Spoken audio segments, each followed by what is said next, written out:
পশ্চিমবঙ্গের শিক্ষক নিয়োগ নিয়ে আবারও তৈরি হলো বড় চাঞ্চল্য।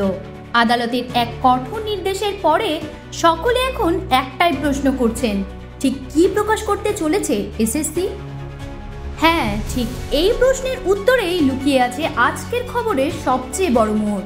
2025 সালে শিক্ষক নিয়োগ প্রক্রিয়ায় স্বচ্ছতা নিয়ে বারবার প্রশ্ন উঠছিল। ঠিক সেই সময়ই কলকাতা হাইকোর্টের বিচারপতি অমৃতা সিনহা স্পষ্ট নির্দেশ দিলেন, চলতি নিয়োগ পরীক্ষার সমস্ত ওএমআর সিট অবিলম্বে প্রকাশ করতে হবে স্কুল সার্ভিস কমিশনকে। আদালত শুধু নির্দেশই দেননি, সময়ও বেঁধে দিয়েছেন। বলা হয়েছে আগামী 10ই ডিসেম্বরের মধ্যে সমস্ত ওএমআর সিট এসএসসির অফিসিয়াল ওয়েবসাইটে আপলোড করতে হবে।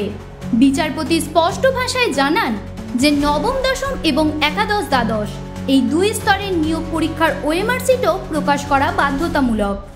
এর পাশাপাশি আরেকটি বড় নির্দেশ এসেছে।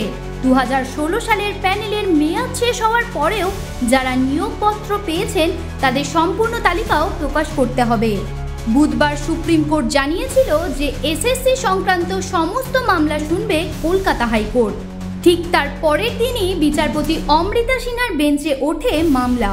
সেখানে তিনি কড়া ভাষায় প্রশ্ন করেন এসএসসির আইনজীবীকে, আপনারা ওএমআর কেন প্রকাশ করেননি?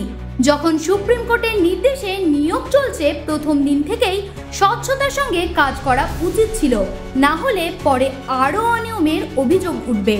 এরপরে আদালত স্পষ্ট জানান যে 2016 সালের প্যানেলের মেয়াদ শেষ হওয়ার পর যারা নবম, দশম কিংবা একাদশ, দ্বাদশের নিয়োগপত্র পেয়েছেন তাদের নামও প্রকাশ করতে হবে। আর যদি দেখা যায় যে এই তালিকায় থাকা কেউ 2025 সালের নতুন নিয়োগ পরীক্ষায় অংশগ্রহণ করেছেন, তাহলে তাদের ভবিষ্যৎ পুরোপুরি নির্ভর করবে হাইকোর্টের মামলার রায়ের ওপর। এদিকে শিক্ষামন্ত্রী ব্রাত্য বসু আদালতের এই নির্দেশকে স্বাগত জানিয়ে বলেছেন, আমাদের কোনো আপত্তি নেই। প্রায় 7 লক্ষ ওএমআর সিট রয়েছে। এত বড় পরিমাণ নথি আপলোড করতে প্রযুক্তিগত সাহায্য লাগবে। সেটাই হলে সব ওএমআর আপলোড হয়ে যাবে। আমরাও স্বচ্ছ নিয়োগ চাই। অন্যদিকে এসএসসি সূত্রে জানা গিয়েছে 2016 সালের মেয়াদ উত্তীর্ণ প্যানেল থেকে যারা নিয়োগ পেয়েছিলেন তাদের তালিকা শীঘ্রই প্রকাশ করা হবে। শিক্ষক নিয়োগ নিয়ে একের পর এক মামলা, অভিযোগ আর বিতর্কের মাঝেই হাইকোর্টের এই নির্দেশ স্বচ্ছতার নতুন পথে একটি বড় পদক্ষেপ। এখন নজর থাকবে 10ই ডিসেম্বরের মধ্যে এসএসসি ঠিক কতটা দ্রুত ও স্বচ্ছতার সঙ্গে তাদের সমস্ত ওএমআর সিট এবং নিয়োগ তালিকা প্রকাশ করতে পারে।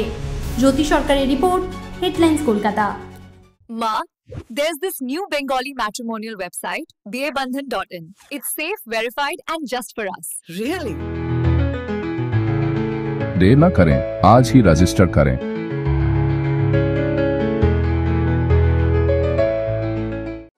আনন্দ আর ভালোবাসার দীপ্তিতে গড়া সমুজ্জ্বল পরমা, ঠিক তোমারই মতো। শ্যাম সুন্দর কোম্পানি জুয়েলার্স, আগরতলা, উদয়পুর, ধর্মনগর, কলকাতা।